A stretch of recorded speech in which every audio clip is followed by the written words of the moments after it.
നമസ്കാരം. കോട്ടയം കാരിത്താസിന് സമീപം ഷൈനി എന്ന് പറയുന്ന BSc നേഴ്സ് തൻ്റെ 2 പെൺമക്കളോടൊപ്പം ലെവൽ ക്രോസിൽ പോയിൽ നിന്ന് പാഞ്ഞു വരുന്ന ട്രെയിനിന് മുൻപിൽ ജീവൻ ഒടുക്കിയ ദുരന്തത്തെക്കുറിച്ച് ആദ്യ വീഡിയോ ചെയ്തപ്പോൾ തന്നെ ഭർത്താവ് നോബി കുര്യാക്കോസിൻ്റെ ഉറ്റ ബന്ധുവായ ഒരു വൈദികൻ അദ്ദേഹത്തിൻ്റെ റോൾ ഇതിലുണ്ട് എന്ന വാർത്ത പരന്നിരുന്നു.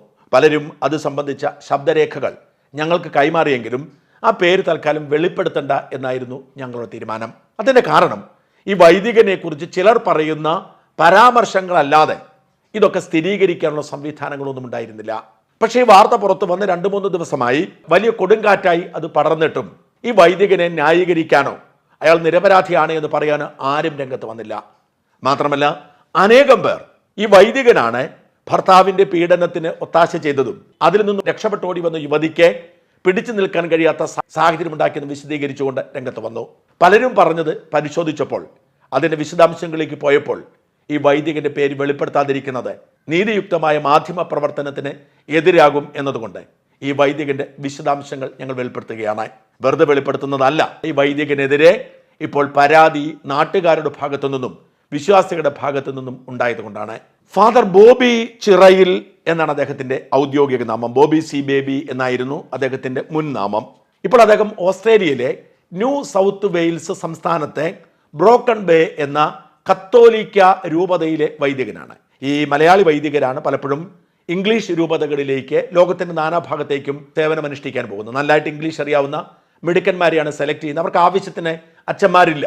അതുകൊണ്ട് ഇംഗ്ലീഷ് രൂപതകൾ പലപ്പോഴും ബ്രിട്ടനിലാണെങ്കിലും ഓസ്ട്രേലിയയിലാണെങ്കിലും കാനഡയിലാണെങ്കിലും അമേരിക്കയിലാണെങ്കിലും മലയാളി വൈദികരെ കൊണ്ടുപോകും. അത്യാവശ്യം ഇംഗ്ലീഷ് അറിയാവുന്ന മിടുക്കന്മാരെയാണ് കൊണ്ടുപോകുന്നത്. അവർ ആ ഇംഗ്ലീഷ് ഇടവകയ്ക്ക് വേണ്ടി ശമ്പളം കൈപ്പറ്റിക്കൊണ്ട് അവർ സേവനമനുഷ്ഠിക്കുന്നതിനൊപ്പം മലയാളികൾക്കുള്ള കുർബാനയും മറ്റും നടത്തുന്നതും അവരാണ്. അങ്ങനെ ഈ ബോബി എന്ന് പറയുന്ന അച്ഛൻ ഓസ്ട്രേലിയയിൽ ഈ രൂപതയ്ക്ക് കീഴിൽ സേവനമനുഷ്ഠിക്കുന്നതിൻ്റെ തെളിവാണ് ഞാനിപ്പോൾ പ്രേക്ഷകരെ കാണിക്കുന്നത്. ആ രൂപതയുടെ കാത്തലിക് ഡയസിസ് ഓഫ് ബ്രോക്കൺ ബേയുടെ ക്ലർജി എന്ന് പറയുന്ന ലിസ്റ്റിൽ അദ്ദേഹത്തിൻ്റെ പേര് കൊടുത്തിരിക്കുന്ന പ്രേക്ഷകർ കാണുക. ഇദ്ദേഹം ലോ പഠിച്ചിട്ടുണ്ട്, അഡ്വക്കേറ്റായി പ്രാക്ടീസ് ചെയ്തിട്ടുണ്ട്, സോഷ്യൽ വർക്കറാണ്, പ്രഗത്ഭനാണ്, മിടുക്കനാണ്. ഇദ്ദേഹമാണ് വാസ്തവത്തിൽ ദുരന്തത്തിന്റെ പ്രധാന വില്ലൻ എന്നാണ് മനസ്സിലാക്കാൻ കഴിയുന്നത്. ഭർത്താവ് മുഴുക്കുടിയനായിരുന്നു, കപ്പലിലായിരുന്നു ജോലി. പലപ്പോഴും ഇറാഖിൽ എന്നൊക്കെയാണ് പത്രവാർത്ത വന്നത്, പക്ഷെ കപ്പലിലായിരുന്നു. അതുകൊണ്ടാണ് 3 മാസം കൂടുമ്പോൾ വരുന്നത് എന്ന് പറയുന്നു. നിരന്തരം വഴക്കുണ്ടാക്കുമായിരുന്നു, നിരവധി പ്രശ്നങ്ങൾ ഉണ്ടാക്കുമായിരുന്നു. സഹി കെട്ടിട്ട് ഷൈനി വീട്ടിൽ നിന്ന് ഇറങ്ങിപ്പോകുന്ന സാഹചര്യത്തിലും പ്രശ്നം പരിഹരിക്കാൻ ശ്രമിച്ചില്ല എന്ന് മാത്രമല്ല പ്രശ്നം വഷളാക്കാൻ ശ്രമിച്ചു എന്നും നാട്ടുകാർ പറയുന്നുണ്ട്.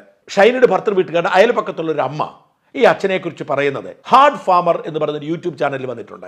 ആ ഭാഗം കേൾക്കുക. ഈ നോബിയുടെ ചേട്ടനൊരു അച്ഛനല്ലേ?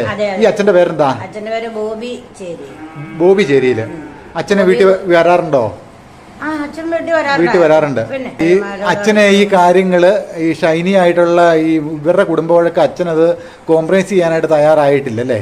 തയ്യാറായിരുന്നെങ്കിൽ ഒരച്ഛനും അച്ഛൻ MSWകാരനാണ്, നല്ല വിദ്യാഭ്യാസമുണ്ട്. പിന്നെ ഇങ്ങനെയുള്ളവരുടെ ഇടപെട്ട് സഹോദരങ്ങളുടെ കുടുംബജീവിതം മുന്നോട്ട് കൊണ്ടുപോകുന്നതിന് പകരം ഇവരെ തമ്മിൽ വീണ്ടും ഈ പെണ്ണിനെ കൂടുതൽ കഷ്ടതയിലേക്ക് ആക്കുകയല്ലേ ചെയ്തു.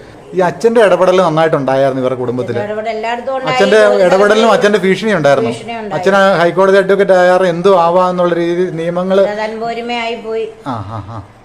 കാരണം ഇവിടുന്ന് പോയപ്പം ഓസ്ട്രേലിയക്ക് പോയേക്കുവാണല്ലോ. കൊച്ചിന് ഓസ്ട്രേലിയയിലാണ്.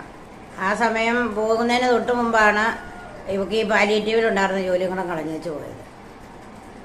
അന്നേരം പറഞ്ഞാൽ അതിനുള്ള ഒരു ഒന്ന് പിടിച്ചു നിൽക്കാനുള്ള ആ സാഹചര്യം കൂടെ ഇല്ലാണ്ടായി. BSc നേഴ്സായിട്ട് ഈ പെങ്കൊച്ച് ഈ കാരിത്താസ് ഹോസ്പിറ്റലിൽ ജോലിക്കായിട്ട് അപ്ലൈ ചെയ്തായിരുന്നല്ലേ?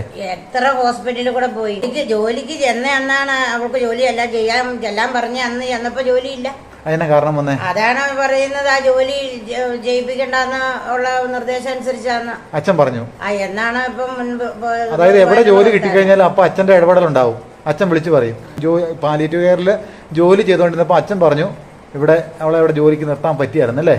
വീട്ടിലുമായിട്ട് പ്രശ്നക്കാരാണ്, അവള് പ്രശ്നക്കാരിയാണ് എന്നുള്ള മട്ടിലാണ് സംസാരം. അത് കാരണം അവിടുന്ന് ഒഴിവാക്കി വിട്ടു. അത് അന്ന് ആ ദിവസങ്ങളിൽ തന്നെ ഞാൻ അറിഞ്ഞായിരുന്നു ഇങ്ങനെ അതിനെ ഒഴിവാക്കിയെന്ന്. അന്നേരം പറഞ്ഞു അച്ഛൻ പോണതിന് മുമ്പ് ശരിക്കും അതിന്റെ തലയെ ചവിട്ടിയിട്ടാ പോയെന്ന്. അതെല്ലേ? കുടുംബം ജീവിക്കാൻ സമ്മതിക്കാതെയാ പോയെന്ന് ഉള്ളത് അറിഞ്ഞായിരുന്നു. ഒന്നുമില്ലേലും സഹോദരന്റെ കുഞ്ഞുങ്ങളല്ലേ 2 കൂടെ ഉള്ളത് അവളുടെ കൂടെ. ആ കുഞ്ഞുങ്ങൾക്ക് ജീവിക്കാൻ ഇവള് തൊഴിൽ ചെയ്താലേ ഉള്ളൂ എന്നുള്ളത് മനസ്സിലാക്കേണ്ടതാരാ? അപ്പൊ ഈ കുഞ്ഞുങ്ങളെ കൂടെ ജീവിപ്പിക്കാതിരിക്കാനല്ലേ ഒരു തൊഴിലിന് പോയത് ഇല്ലാതാക്കി. ഈ അച്ഛനൊരു തൊഴിലെങ്കിലും മേടിച്ചു കൊടുക്കുവായിരുന്നെങ്കിൽ അവരെങ്ങനെ ജീവിച്ചു പോകാൻ? അല്ലെ, ആ തൊഴിൽ മേടിച്ചു കൊടുക്കണ്ട, ഉപകാരം ചെയ്യണ്ട, ഉപദ്രവിക്കാതിരിക്കാൻ മേലെ. ഉപകാരം ചെയ്തില്ല, ചെയ്യാനായിരുന്നെങ്കിൽ അവർക്ക് ചെയ്യാമായിരുന്നു. പക്ഷെ ഒരു തൊഴിൽ ചെയ്ത് അവരുടെ കുഞ്ഞുങ്ങളെ, അത് ആരുടെ കുഞ്ഞാ? ഈ അച്ഛന്റെ സഹോദരന്റെ കുഞ്ഞല്ലേ, ഈ കുടുംബത്തിലെ കുഞ്ഞുങ്ങളല്ലേ. ആ കുഞ്ഞുങ്ങളെ സംരക്ഷിക്കാതിരിക്കാൻ വേണ്ടിയിട്ടല്ലേ ഈ പണി ചെയ്തത്. ഇതൊക്കെ നീതിയാണോ? ഒരു നീതിയില്ലാത്ത ഈ ലോകത്തിൽ നീതി നടത്തി കൊടുക്കാതെ എന്ത് പ്രസംഗിച്ചിട്ട് എന്നാ കാര്യം? ഷൈനിയെ നേരിട്ടറിയാവുന്ന ഈ കുടുംബത്തിന്റെ അയൽപക്കത്തുള്ള ഒരു അമ്മ സംസാരിക്കുന്നതാണ്. ഇതാണ് ഏറ്റവും വലിയ തെളിവ്. ഇത് മാത്രമല്ല, ഈ അച്ഛന്റെ പങ്കാളിത്തത്തെക്കുറിച്ച് പല ശബ്ദരേഖകളും പുറത്തു വന്നിട്ടുണ്ട്. അതിലൊന്ന് കേൾക്കുക. മോൻസ, ഇതിലേ ഞാനെന്താ ചുങ്കത്തുള്ള ഒരാളോട് സംസാരിച്ചപ്പോൾ എനിക്ക് മനസ്സിലായ ഒരു കാര്യം എന്ന് വെച്ചാൽ, ഈ ഇവരുടെ ഫാമിലിയില് ഒരച്ഛനുണ്ട്. ഈ അച്ഛനെ ഏറ്റവും വലിയ പ്രശ്നക്കാരെന്ന് പറഞ്ഞ് കുത്തിത്തിരിപ്പിന്റെ ആശാൻ ഈ അച്ഛനാ. മുഴുവൻ പ്രശ്നങ്ങൾ ഉണ്ടാക്കി അവസാനം സ്വന്തം പെങ്ങൾ വരെ ഡൈവേഴ്സായി വീട്ടിൽ വന്നിരിക്കുക. ഈ അച്ഛന്റെ ബോബി എന്നോ മറ്റാണ് ഈ അച്ഛന്റെ പേര്. ഇങ്ങനെയുള്ള ഈ അപരാധികളുള്ളടത്ത് എങ്ങനെ സ്വസ്ഥതയുണ്ടാകും? ഞാൻ ഈ ശബ്ദരേഖയിൽ അച്ഛന്റെ പേരൊഴിവാക്കിയായിരുന്നു കഴിഞ്ഞ ദിവസം കൊടുത്തത്. ഈ യുവതി പിടിച്ചു നിൽക്കുന്നതിന് വേണ്ടി തൊട്ടടുത്തൊരു പാലിയേറ്റീവ് കെയർ സെന്ററിൽ പണിക്ക് പോയിരുന്നു. ആ പാലിയേറ്റീവ് കെയർ സെന്ററിലെ പണി പോലും ഈ അച്ഛൻ ഇടപെട്ട് തെറിപ്പിച്ചു എന്നാണ് ഷൈനി അറിയാവുന്നവർ പറയുന്നത്. ഈ പുള്ളിക്കാരി നമുക്കറിയാലോ, അടുത്ത് അല്ലേ, നമ്മുടെ അടുത്തല്ലേ, വലിയ ദൂരമൊന്നുമില്ല, അന്വേഷിച്ചാൽ അറിയാവുന്ന കാര്യങ്ങളുള്ളൂ. പുള്ളിക്കാരി ശരിക്കും 4 പേരെ പണിയൊക്കെ ചെയ്ത് പറമ്പിലും മറ്റൊക്കെ ആയിട്ട് പിള്ളേരെ വളർത്താനാകുന്ന ശ്രമിച്ചിട്ട് ഒരു നിവൃത്തിയില്ലാണ്ട് വന്ന് പുള്ളിക്കാരി കൃഷി ചെയ്ത സാധനങ്ങൾ, വാഴക്കൊല ഉൾപ്പെടെ സാധനങ്ങളൊക്കെ ചുമന്ന് കടയിലൊക്കെ കൊണ്ട് കൊടുത്ത് ജീവിക്കാൻ നോക്കിയിട്ടൊന്നും ഇവർ ജീവിക്കാൻ സമ്മതിച്ചില്ല. അത് കഴിഞ്ഞിട്ട് കാരിത്താസിൽ ഇന്റർവ്യൂ ഒക്കെ കഴിഞ്ഞ് കാരിത്താസിൽ അപ്പോയിന്റ്മെന്റ് കിട്ടിയതാണ്. അതുപോലെ തന്നെ മോനിപ്പള്ളിയിലാണോ കൊച്ചുകുന്നേലാണോ അവിടെ അപ്പോയിന്റ്മെന്റ് കിട്ടിയാന്ന് പറയാം. രണ്ടിടത്തും പുള്ളിക്കാരിക്ക് ജോലിക്ക് കയറാൻ പറ്റിയില്ല, മാനസിക വിഭ്രാന്തി ഉണ്ട് എന്ന് ഉന്നതങ്ങളിൽ നിന്നുള്ള ഇടപെടൽ മുഖേന. ഇതെല്ലാം കഴിഞ്ഞിട്ട് പുള്ളിക്കാരി കഴിഞ്ഞ 1 വർഷമായിട്ട് കാരിത്താസിൽ സ്വന്തം വീട്ടിലാണ് താമസിക്കുന്നത്. അതിന് തൊട്ട് അപ്പുറത്ത് 100 മീറ്റർ അപ്പുറത്ത് ഒരു പാലിയേറ്റീവ് കെയർ ഉണ്ട്, അവിടെ ജോലി ചെയ്യുമായിരുന്നു. അവിടെ നിന്നും സ്വാധീനം ഉപയോഗിച്ച് പുള്ളിക്കാരിനെ പിരിച്ചുവിട്ടു, പറഞ്ഞു വിട്ടു. ഒരു വക വൈരാഗ്യ മനോഭാവത്തോടെ ഒരു രീതിയിലും ജീവിക്കാൻ സമ്മതിക്കില്ല എന്ന ഒരു വൈരാഗ്യ മനോഭാവത്തോടെ ഇതുപോലെ ഉപദ്രവിച്ചാൽ എങ്ങനെ പിടിച്ചു നീക്കാൻ പറ്റും?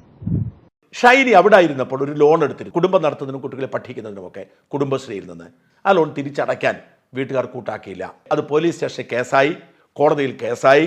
അന്ന് അത് പരിഹരിക്കാൻ അച്ഛൻ താല്പര്യം കാണിച്ചില്ലെന്ന് മാത്രമല്ല, ഈ പണം ഷൈനി തന്നെ തിരിച്ചടയ്ക്കണം, കാരണം ഭർത്താവുമായി പിരിഞ്ഞു പോയല്ലോ, ഷൈനി തന്നെ തിരിച്ചടയ്ക്കണം എന്ന് പറഞ്ഞ് ബുദ്ധിമുട്ടിച്ചതും അച്ഛനാണേ എന്നാണ് നാട്ടുകാർ പറയുന്നത്. ഈ നോബിയുടെ ഫാദറിന്റെ ആവശ്യങ്ങൾക്കായിട്ട് ഈ ഷൈനിയുടെ പേർക്ക് ലോൺ എടുത്തായിരുന്നു, കുടുംബശ്രീയിൽ നിന്ന് ലോൺ എടുത്തായിരുന്നു. ഈ പൈസ ഷൈനി അടയ്ക്കണം എന്ന് പറഞ്ഞ നിർബന്ധ ബുദ്ധി ഇവരുടെ ഭാഗത്ത്, അതായത് ഇവർ തമ്മിൽ മനസ്സുകൊണ്ട് അങ്ങ് അകന്നു കഴിഞ്ഞപ്പോഴത്തേനും ആ പൈസ അടയ്ക്കണം എന്നുള്ള രീതി. അപ്പോൾ അങ്ങനെ അടയ്ക്കണം എന്ന് പറഞ്ഞാൽ ഇതിനായിട്ട് ബന്ധപ്പെട്ട് സ്റ്റേഷനിൽ, കരിങ്കുന്നം സ്റ്റേഷനിൽ ഒരു കേസ് നിന്നായിരുന്നു. അപ്പോൾ അച്ഛൻ അതിൻ്റെ അകത്ത് ഇടപെട്ടിട്ട് നോബിനെ കൊണ്ട് സംസാരിക്കാൻ പോലും തയ്യാറാകാതെ അച്ഛനാണ് എല്ലാ കാര്യങ്ങളും അവിടെ സംസാരിച്ച് ആധികാരികമായിട്ട്, കാരണം അച്ഛനൊരു ഹൈക്കോടതി അഡ്വക്കേറ്റ് ആണല്ലോ, അപ്പം അവിടുത്തെ കാര്യങ്ങളെല്ലാം അച്ഛൻ, അതായത് അച്ഛൻ അവിടെ കിടന്ന് നിർബന്ധപൂർവ്വം അത് പ്ലഷർ ചെയ്ത് അച്ഛന് വളരെ ഭീഷണിപ്പെടുന്ന രീതിയിൽ കരിങ്കുന്നം സ്റ്റേഷനിൽ വെച്ച് സംസാരിച്ചെന്നാണ് ഒരു റിപ്പോർട്ട് കിട്ടിയേക്കുന്നത്. ഇതിനെക്കുറിച്ച് അറിഞ്ഞായിരുന്നോ ചേച്ചി? അവർക്ക് ലോൺ എടുത്തു, ലോൺ അവർക്ക് അടയ്ക്കാൻ നിർവാഹമില്ല എന്നുള്ള കാര്യങ്ങൾ അറിഞ്ഞു. ഈ ലോൺ എടുത്തത് ഇവരുടെ ആവശ്യങ്ങൾക്കായിട്ടല്ലേ എടുത്തത്? വീട്ടിലായിരുന്നപ്പോഴാണല്ലോ, വീട്ടിലെ ആവശ്യത്തിനാണല്ലോ എടുക്കുള്ളൂ, അല്ലാതെ വേറെ ഒന്നിനും എടുത്തതല്ല. പിന്നെ കൊച്ചിന്റെ പഠനാവശ്യത്തിനോ അങ്ങനെയുള്ള കാര്യങ്ങൾക്കൊക്കെ ആയിട്ട് എടുത്ത്. എന്നാലും ഇവന് തൊഴിലുണ്ട്, പക്ഷെ എന്നാലും ഇവനെ കൊണ്ട് എന്തിനാണ് ലോൺ എടുപ്പിച്ചതെന്നുള്ളത് അത് നമ്മൾ മനസ്സിലാവും. വാസ്തവത്തിൽ അങ്ങനെ ഒരു ലോൺ എടുക്കേണ്ട സാമ്പത്തിക പശ്ചാത്തലമൊന്നും ആ കുടുംബത്തിനുണ്ടായിരുന്നില്ല. എന്നാൽ ഇങ്ങനെ ഒരു ലോണിന്റെ ബാധ്യതയുണ്ടെങ്കിൽ ആ യുവതിയുടെ UK പോക്ക് തടയും എന്ന് കരുതിക്കൂട്ടി മനഃപൂർവ്വം ചെയ്തതാണ് അച്ഛനെന്നാണ് അമ്മ പറയുന്നത്. കാരണം ഇങ്ങനൊരു ബാധ്യത തീർക്കാതെ UK പോവുക സാധ്യമല്ലല്ലോ. അവർക്ക് സാമ്പത്തികമായിട്ടും ബുദ്ധിമുട്ടില്ല, സാമ്പത്തികമായിട്ടും നല്ല ഉന്നമനത്തിൽ ജീവിക്കുന്ന ആളുകളാണ് ഈ കുടുംബം, ചേരി കുടുംബം. ഈ ജോലിക്ക് പോകണ്ടാത്തെന്ന് പറയുന്നവർ എന്തിനാണ് ഈ BSc നേഴ്സിനൊക്കെ കിട്ടണേ? അവർ ജോലിയുള്ള പെണ്ണിനെ കെട്ടി പിറ്റേ ദിവസം തൊട്ട് വീട്ടിലിരുന്നാണ് ജോലിക്ക് പോകാനും. ജോലിക്ക് വിടിയല്ലേ, ജോലിക്ക് വിടാതെ വന്നാണല്ലോ ഇത്രയും ഗ്യാപ്പ് വന്നത്. അതൊക്കെ UK സെലക്ഷൻ ആയതാ. ഇപ്പൊ ഈ ഇടയ്ക്കങ്ങാണ്ട് UK പോകാനായിട്ട് UK സെലക്ഷൻ ആയിട്ട് വിട്ടില്ല. അന്നേരത്തേനും കാരണവർക്ക് ക്യാൻസർ ആണ്, അതാണ് ഇതാണ് പോകാനൊക്കെ കാരണവർക്ക് ഇവിടുത്തെ അങ്ങനെയും വന്നായിരുന്നു. അങ്ങനെ വന്നു. അല്ലാതെ UK ചെന്ന് പറ്റിക്കൊണ്ട് തന്നെ എല്ലാം റെഡി ആയതാ. അങ്ങനെയെങ്കിലും ജീവിച്ചു പോയേനെ. പക്ഷെ ഇത് ദൈവം എന്താണോ ഇതുങ്ങളെ കുറിച്ചുള്ള. അപ്പൊ അങ്ങനെ പോകാതിരിക്കാൻ വേണ്ടിയാണോ ഈ കുടുംബശ്രീന്ന് ലോൺ എടുപ്പിച്ച് ഇവക്കടെ പേർക്കാക്കിയത്, കേസാക്കിയത്? അപ്പം ഇവിടെ പോയി കഴിഞ്ഞപ്പോ പിന്നെ ഇവരടക്കിയല്ലോ. ഇവരിവിടെ അടയ്ക്കണം എന്നും പറഞ്ഞു. ഇതെല്ലാം കൂടെ വന്നപ്പോ ഇതിന് താങ്ങാൻ പറ്റണ്ടേ. ഈ ബോബി അച്ഛൻ സെമിനാരിയിൽ നിന്ന് തിരിച്ചു വന്ന് പെണ്ണ് കിട്ടാൻ വേണ്ടി പരസ്യം ചെയ്തിട്ട് ഒടുവിൽ പെണ്ണ് കിട്ടാതെ വന്നപ്പോൾ വീണ്ടും സെമിനാരിയിൽ പോയതാണെന്ന് പോലും അമ്മ ആരോപിക്കുന്നുണ്ട്. ആദ്യ കാലഘട്ടത്തിലെ സെമിനാരി ജീവിതം നിർത്തി പോന്നിട്ട് വിവാഹ ജീവിതത്തിന് വേണ്ടി വന്ന പരസ്യം വരെ കൊടുത്തൊരു വ്യക്തിയാണ്. അതെയോ? തുടർന്നാണ് വീട്ടിൽ കാർന്നവന്മാരുടെ രീതി കണ്ടിട്ടാണ് ഇടാൻ അറിയത്തില്ല. തുടർന്നാണ് പുള്ളി വീണ്ടും അച്ഛനാകാൻ. വൈവാഹിക പരസ്യം കൊടുത്ത ആളാ. വൈവാഹിക പരസ്യം വരെ കൊടുത്ത ആളാ. പേപ്പറിൽ കൊടുത്തതാണ്. നമ്മുടെ അപ്പനാദേശി കൊടുത്തിട്ടുണ്ട്. അതെയല്ലേ? ചേച്ചി കണ്ടോ അത്? ഞാൻ വായിച്ചിട്ടുണ്ട്. അതെയോ? അപ്പം അച്ഛന് ശരിക്കും പറഞ്ഞു കഴിഞ്ഞാൽ കുടുംബജീവിതം അച്ഛൻ കെട്ടാത്ത നന്നായി. എന്താണേലും അച്ഛൻ കെട്ടിയായിരുന്നെങ്കിൽ ഇതിനേക്കാളും അപ്പുറത്താക്കിയേനെ. അത് കഴിഞ്ഞിട്ടാണ് വീണ്ടും സെമിനാരിൽ പോയതും. MSW ഒക്കെ കഴിഞ്ഞ് വീണ്ടും സെമിനാരിൽ പോയി വൈദിക പഠനം പൂർത്തീകരിച്ചു. ഇതിൽ കൂടുതൽ എന്ത് തെളിവാണ്? ആ വൈദികനാണ് ഈ യുവതിയുടെയും മക്കളുടെയും മരണത്തിന്റെ ഉത്തരവാദി എന്ന് തെളിയിക്കാൻ. ഓർക്കണം, കർത്താവിന് തെരഞ്ഞെടുക്കപ്പെട്ട ജനമാണ്. തനിയനോട് സ്നേഹമുണ്ട്, കുഴപ്പമില്ല. പക്ഷെ നീതിയുക്തമായി പെരുമാറുന്നത് അനുചിതമാണ്. ഒരു വൈദികനുള്ള കുടുംബത്തിൽ പലപ്പോഴും പല പ്രശ്നങ്ങളും പരിഹരിക്കപ്പെടാറുണ്ട്. കാരണം അവർ നീതിയുക്തമായി ഇടപെടുന്നു. സഹോദരങ്ങൾ തമ്മിൽ ഭിന്നതയുണ്ടാവുമ്പോൾ, ഭാര്യ ഭർത്താക്കന്മാർ തമ്മിൽ ഭിന്നതയുണ്ടാവുമ്പോൾ ആ കുടുംബത്തിലെ അംഗമാണെങ്കിൽ കൂടി നീതിയോടുകൂടിയാണ് പൊതുവെ വൈദികർ ഇടപെടുന്നത്. അവരുടെ വാക്ക് പലപ്പോഴും നമ്മൾ ആഗ്രഹിക്കുന്ന പോലെ സഹോദരങ്ങൾക്ക് വേണ്ടി ആവണമെന്നില്ല, സഹോദരന്മാരുടെ ഭാര്യമാർക്ക് വേണ്ടിയാവും. എന്നാൽ അവരുടെ നീതിബോധം അങ്ങനെയാണ് ചെയ്യേണ്ടത്. അത് ചെയ്തില്ല. കുടുംബാഭിമാനം പറഞ്ഞുകൊണ്ട് ഈ യുവതിയെ ജീവിക്കാൻ കഴിയാത്ത അവസ്ഥയിലേക്ക് തള്ളിവിട്ടു എന്ന് വ്യക്തമാവുന്നു. ഈ അച്ഛൻ്റെ പേര് പറയാതിരിക്കുന്നത് അനുചിതമാകുന്നത് കൊണ്ടാണ് അത് പറയുന്നത്. ഇതെന്തായാലും അച്ഛനെതിരെ ഓസ്ട്രേലിയയിൽ ഇപ്പോൾ പരാതി കൊടുത്തിരിക്കുന്നു ചില വിശ്വാസികൾ. നമുക്കിവിടെയാണ് അച്ഛന്മാരെ സംരക്ഷിക്കാൻ രൂപതകൾ തയ്യാറാവുന്നത്. പക്ഷേ വിദേശ രാജ്യങ്ങളിൽ, പാശ്ചാത്യ രാജ്യങ്ങളിൽ വൈദികർക്കൊരു സ്റ്റാൻഡേർഡ് ഉണ്ട്, കോഡ് ഓഫ് എത്തിക്സ് ഉണ്ട്. അത് ലംഘിച്ചാൽ നടപടി ഉണ്ടാവും. വലിയ തോതിൽ ഒരു പ്രചരണം ആരംഭിച്ചിരിക്കുന്നു. ന്യൂ സൗത്ത് വെയിൽസിലെ ബ്രോക്കൺ ബേ രൂപതയിലെ അധികാരികളുടെ ശ്രദ്ധയിൽപ്പെടുത്താൻ വേണ്ടി ഒരു പരാതി ആരംഭിച്ചിരിക്കുന്നു. ഒരു ബിരു തുരുത്തിയിൽ എന്ന് പറയുന്ന ഓസ്ട്രേലിയയിലുള്ള ഒരു മലയാളി ഈ അച്ഛനെതിരെയുള്ള പരാതി ക്യാമ്പയിൻ ആരംഭിച്ചിരിക്കുന്നു. അനേകം പേർ ഈ പരാതിയുടെ ലിങ്കിൽ ക്ലിക്ക് ചെയ്തിട്ട് രൂപതയിലേക്ക് അച്ഛനെതിരെ പരാതിപ്പെട്ടുകൊണ്ടിരിക്കുന്നു. ബിനു തുരുത്തിൽ ഇട്ടിരിക്കുന്ന പോസ്റ്റ് ഇതാണ്: കത്തോലിക്ക സഭയിൽ ജനാധിപത്യ സ്വഭാവം നഷ്ടപ്പെട്ടിരിക്കുന്നു എന്ന് പരാതി പറയുന്നവരുണ്ട്. എന്നാൽ ഓസ്ട്രേലിയയിൽ സർക്കാരും സഭയും നിയമത്തിന്റെ കീഴിലാണ് പ്രവർത്തിക്കുന്നത്. സഭയുമായി ബന്ധപ്പെട്ട ആരുടെയെങ്കിലും പ്രവൃത്തിയിൽ പരാതി ഉണ്ടെങ്കിൽ അത് ചൂണ്ടിക്കാണിക്കാനും നടപടികൾ ആവശ്യപ്പെടാനുമുള്ള നിരവധി വേദികൾ ഓസ്ട്രേലിയയിലുണ്ട്.